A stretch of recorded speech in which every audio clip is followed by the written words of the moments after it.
विद्यार्थी मित्रांनो नमस्कार. विनुश्री एरंडोली या यूट्यूब चॅनलवरती मी आपल्या सर्वांचे मनपूर्वक सहर्ष स्वागत करीत आहे. विद्यार्थी मित्रांनो, इयत्ता पहिलीसाठी अभिरूप सराव शिष्यवृत्ती परीक्षा यामधील प्रश्नसंच 1 आपण पाहत आहोत आणि हे सराव प्रश्न पत्रिका क्रमांक 1 मधील विभाग 4 बुद्धिमत्ता आहे. प्रश्न क्रमांक आहेत 51 ते 75. तर पाहूयात. आपल्याला ते इंग्रजी अक्षरमाले दिलेले आहे बघा. त्यावर आधारित पुढे प्रश्न देखील विचारलेले आहेत. ABCD EFGHI JKLMNO PQRST UVWXYZ असे इंग्रजी अक्षरमाला दिले आहे. त्याचा उपयोग आपण पुढे आता करणार आहोत. प्रश्न क्रमांक 51 पहा. सवंगडी या शब्दात कोणत्या अक्षरावर अनुस्वार दिलेला आहे? बघा, व वरती अनुस्वार दिलेला आहे, त्यामुळे पर्याय क्रमांक 1 बरोबर. प्रश्न 52 आणि 53 साठी अंकमाला दिलेली आहे. 4 3 2 4 7 8 3 2 4 ही अंकमालिका आहे. आता ह्याच्यावर आधारित प्रश्न 52 आणि 53 आहे. वरील अंकमालेत कोणता अंक 3 वेळा आलेला आहे? बघा, 2 हा अंक 3 वेळेला आलेला आहे का? तर नाही ना. तर 1 आणि 2 2 वेळा आहे. 4 अंक बघा, 1दा आला, 2दा आला, 3दा आला. त्यामुळे पर्याय क्रमांक 2 4 हा अंक 3 वेळेला आलेला आहे. पर्याय 2 बरोबर. प्रश्न 53 पहा. वरील अंकमालेतील कोणत्या 2 अंकांची बेरीज 5 येते? बघा, 1 व 4 ची येते, पण या अंकमालेमध्ये 1 हा अंक नाही, त्यामुळे हा पर्याय येणार नाही. 4 आणि 2 यांची बेरीज किती येते? 4 आणि 2 6 येते, त्यामुळे नाही, हा पर्याय पण येणार नाही. 3 व 2 यांची बेरीज 5 येते आणि 3 हा अंक देखील अंकमालेत आलेला आहे, 2 आलेला आहे, त्यामुळे पर्याय 3 बरोबर, कारण 3 आणि 2ची बेरीज 5 येते. प्रश्न 54 हा अक्षरमालेवर आधारित विचारलेला आहे. बघा, इंग्रजी अक्षरमालेत F या अक्षराचा डावीकडून कितवा क्रमांक आहे? बघा, F या अक्षराचा डावीकडून बघा, डाव्या हाताची डावी बाजू, उजव्या हाताची उजवी बाजू, मग ही डावी बाजू आणि ही उजवी बाजू. बघा, डावी बाजूकडून ABCD 1 2 3 4 5 आणि F काय 6व्या क्रमांकावर आहे, त्यामुळे पर्याय क्रमांक 4 6 बरोबर आहे. प्रश्न क्रमांक 55 व 56 साठी सूचना. पुढील प्रत्येक गटात न बसणारा शब्द शोधा. गटात न बसणारा शब्द शोधायचा आहे. प्रश्न 55. लाल, गडद, पिवळा, निळा. बघा, लाल, पिवळा, निळा ही सर्व रंगांची नावे आहेत. गडद हा रंगाचा नाव नाही, त्यामुळे पर्याय 2 बरोबर, वेगळा आहे. प्रश्न 56 बघा, 10 बरोबर 6 लिहिलेला आहे, म्हणजे मराठी आणि इंग्रजी अंक लिहिलेले आहेत, हे बरोबर आहेत. 7 9 8, त्यामुळे पर्याय गटात न बसणारा का चुकीची जोडी आहे ही, त्यामुळे गटात न बसणारी जोडी पर्याय 1. प्रश्न 57. गटात न बसणारी आकृती पर्यायामधून निवडा. बघा, हा त्रिकोण आहे, 3 बाजू आहेत, इथं 2च आहेत, इथं 3 आहेत, म्हणजे ह्या पर्याय 1 3 आणि 4 मध्ये आकृती जी काय बंदिस्त आहे आणि ही पर्याय 2 मध्ये बंदिस्त नाही आणि 2च रेषाखंड आहेत, त्यामुळे पर्याय 2 वेगळी आकृती, गटात न बसणारी. प्रश्न 58 व 59 साठी सूचना. प्रश्न आकृतीशी तंतोतंत जुळणारी आकृती पर्यायातून निवडा. जो काही प्रश्न आकृती दिल्या त्याशी जुळणारी उत्तर आकृत्यामधील तंतोतंत जुळणारी आकृती निवडायची आहे. बघा, हे ई आहे, तर पर्याय असंच कुठं दिसतंय, तंतोतंत कुठं जुळतं, तर पर्याय 3 मध्ये जुळत आहे, त्यामुळे पर्याय 3 बरोबर. पाहूयात पुढील प्रश्न. पुढील प्रश्न 59. प्रश्न आकृती आणि उत्तर आकृत्या. प्रश्न आकृतीमध्ये बघा दिले, बाणाचं चिन्ह उजव्या बाजूला आहे, तर ते बाणाचं चिन्ह उजव्या बाजूला पर्याय 1 मध्ये दिसतं, त्यामुळे पर्याय 1 बरोबर आहे. प्रश्न 60. खालील पर्यायामध्ये गटात न बसणारे पद ओळखा. बघा, मोर, पोपट, चिमणी, बैल. मोर, पोपट, चिमणी हे सर्व पक्षी आहेत, तर बैल काय आहे? पाळीव प्राणी आहे, त्यामुळे पर्याय क्रमांक 4 गटात न बसणारा शब्द. प्रश्न 61. वेगळा पर्याय खालीलपैकी कोणता? 5 4 यांची बघा बेरीज करून बघा, 5 आणि 4 9ची येते, 6 आणि 3 9, 8 आणि 1 9, त्यामुळे 7 आणि 3 तिची बेरीज 10 येते, त्यामुळे वेगळा पर्याय आहे पर्याय 2. प्रश्न 62 आणि 63 साठी सूचना दिलेल्या आहेत. परस्पर संबंध ओळखून प्रश्नचिन्हाच्या जागी येणारे पद पर्यायातून निवडा.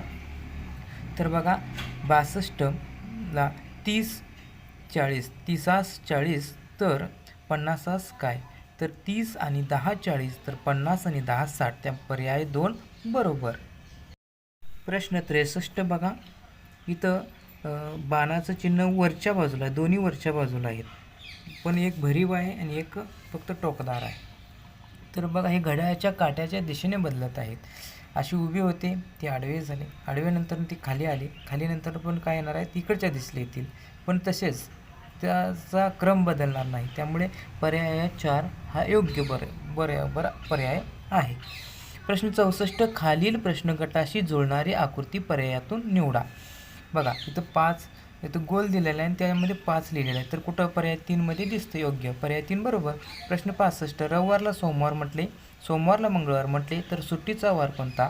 तर विद्यार्थी मित्रांनो, आपला सुट्टीचा वार काय असतो? तो रविवार असतो आणि त्या रविवारला काय म्हटलेलं आहे? सोमवार म्हटलेलं आहे. त्यामुळे पर्याय 3 सोमवार बरोबर. प्रश्न 66 बघूया.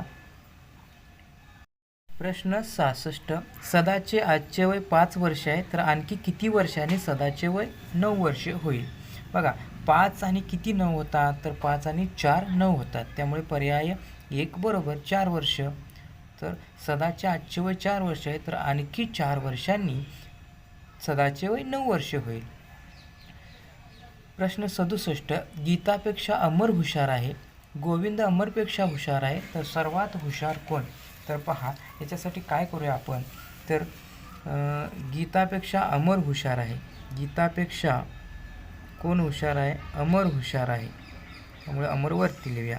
आणि अमरपेक्षा कोण आहे? गोविंद हुशार आहे. अमरपेक्षा कोण हुशार आहे? तर गोविंद हुशार आहे. तर आपल्याला क्रम विचारला आहे, तर सर्वात हुशार कोण असं विचारलं आहे. बघा, गीतापेक्षा अमर हुशार, अमरपेक्षा गोविंद हुशार, त्यामुळे सर्वात हुशार गोविंद. पर्याय 2 बरोबर. प्रश्न 68 व 69 साठी सूचना दिलेल्या आहेत. बघा, दिलेल्या प्रश्न आकृतीची आरशातील प्रतिमा असणाऱ्या पर्याय निवडा. आता आपल्याला माहिती पाहिजे, आरशामध्ये काय असतं, तर डावी बाजू उजवीकडे, उजवी डावीकडे, एवढाच बदल होतो. तर पहा, हे आरसा दाखवलेला इथं आणि हे चिन्ह दिलेलं आहे. बघा, हे बाणाचं चिन्ह जे काय दिलेलं आहे ते आपल्या उजव्या बाजूला आहे, ते आता येणार काय? डाव्या बाजूला. त्यामुळे पर्याय 3 मध्ये योग्य पर्याय आहे. बघा, इथं 10 दिलेला आहे, तर आरशामध्ये कसं देईल, हा जो काही 0 आहे तो 0 पहिल्यांदा दिसेल आणि 1 नंतर न दिसेल, पण ही जी काही 1चं जे काही टोक आहे ते आता काय डाव्या बाजूला आहे, ते उजव्या बाजूला. त्यामुळे पर्याय 4 बरोबर. प्रश्न 70, शेजारील प्रश्नाकृतीचे पाण्यातील प्रतिबिंब कसं असेल? आता पाण्यामध्ये बघा काय असतं, खालची बाजू वरती असते, पण वरची खाली असते, म्हणजे खालीवर एवढाच फरक असतो. फक्त डावी बाजू डावीकडेच राहते, उजवी बाजू उजवीकडेच राहते पाण्यामध्ये. त्यामुळे बघा, ही डावी बाजू डावीकडेच राहील. आणि मग असं कुठं दिसते बघा आपल्याला, बघा इथं पर्याय 3 मध्ये दिसतं, डावी बाजू डावीकडेच आहे आणि उजवी आणि जी काही खालची बाजू आहे, वरची बाजू आहे, ती खाली जाईल. त्यामुळे पर्याय क्रमांक 3 बरोबर आहे. पुढचा प्रश्न 71, खालील प्रश्नातील सहसंबंध ओळखून प्रश्नचिन्हाच्या जागी योग्य पर्याय शोधा. डोळा पाहणे, तर कान काय? डोळ्यानं आपण काय करतो? पाहतो. तर कानाने काय करतो? आपण ऐकतो. त्यामुळे पर्याय 1 बरोबर आहे. प्रश्न 73, गटाशी जुळणारे पद पर्यायातून निवडा. बघा, जास्वंद, गुलाब, मोगरा ही काय सगळी फुलांची नाव आहेत, तर त्यामध्ये फुलांचेच नाव येईल. लिंबू, फणस, आंबा ही काय फुल नाही, त्यामुळे सदाफुली हे फुलाचं नाव आहे. त्यामुळे पर्याय 4 बरोबर. प्रश्न 74, शिक्षकांसोबत सहलीला गेल्यावर. प्रश्न 74, शिक्षकांसोबत सहलीला गेल्यावर खालीलपैकी योग्य कृती कोणती? बघा, बागेमधील फुलझाडांची नासधूस करणे ही चुकीचे आहे, अयोग्य आहे. प्राणी संग्रहातील प्राण्यांना दगड मारणे नाही. गाडीमध्ये शिक्षकांच्या सूचना ऐकणे, हां ही बरोबर आहे. शिक्षकांनी दिलेल्या सूचनांचे पालन न करणे नाही. त्यामुळे पर्याय 3, गाडीमध्ये शिक्षकांच्या सूचना ऐकणे ही योग्य कृती आहे. आता पुढील प्रश्न पहा. प्रश्न 75, खालीलपैकी कोणाची कृती योग्य आहे ते ठरवा. बघा, रस्त्याला सापडलेले मित्राचे पुस्तक लपवणे ही चुकीचे आहे. रस्त्याच्या उजव्या बाजूवर खेळणे चुकीचे. भांडणाऱ्या मित्रांना शिक्षा करणे चुकीचे आहे. जखमी मांजराच्या पिलाला मलमपट्टी करणे ही योग्य कृती आहे. पर्याय 4 योग्य कृती आहे.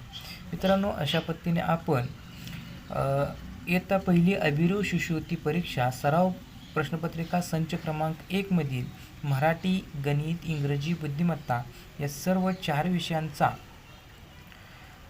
प्रश्नपत्रिका क्रमांक 1 यांचा आपण अभ्यास केलेला आहे. आता पुढील व्हिडिओमध्ये नव्या अभिरूप शिष्यवृत्ती परीक्षा सराव प्रश्नपत्रिका संच क्रमांक 2 आपण पाहणार आहोत.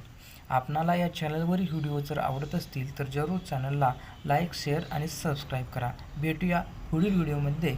धन्यवाद.